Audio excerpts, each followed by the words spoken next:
What's up? Kumusta kayong lahat? Ayan, so tambay muna. Katapos ng grooming namin. Ayan, ito yung branch namin sa Six Side Road.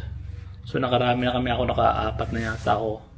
Tapos yung mga kasama ko dito. Ayan, sa mga kasama ko dito si paring Gilbert. Shout out.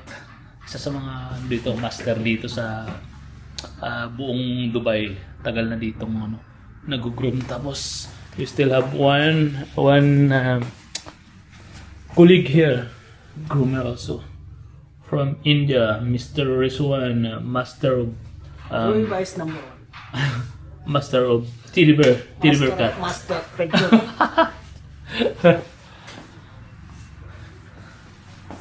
Ayun, so tamang lang kami dito. Tamang tambay na lang, pahinga muna. Yan, so ma-assign ako dito ng mga 2 buwan siguro maximum. Habang wala pang ban, habang inaayos pa yung ban namin sa tambay muna dito muna ma-assign.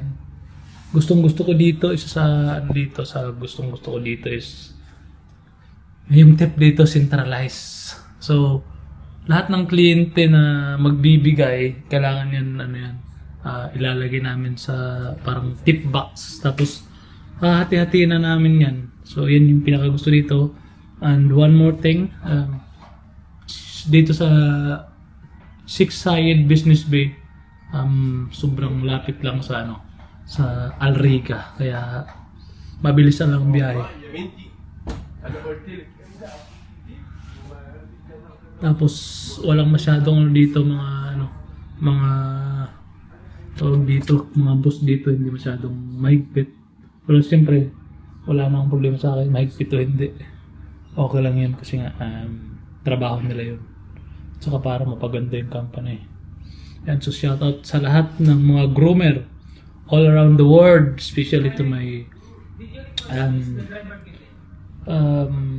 fellow Bisaya, all tropa from Manila, all the way from Manila. Shoutout to all of you guys.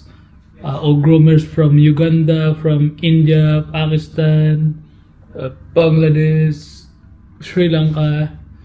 Shout out to all of you guys. And that's all. Just this 3 minutes video right now because I'm just fixing our grooming area. Not a big grooming area. And our receptionist, Mr. Muhammad.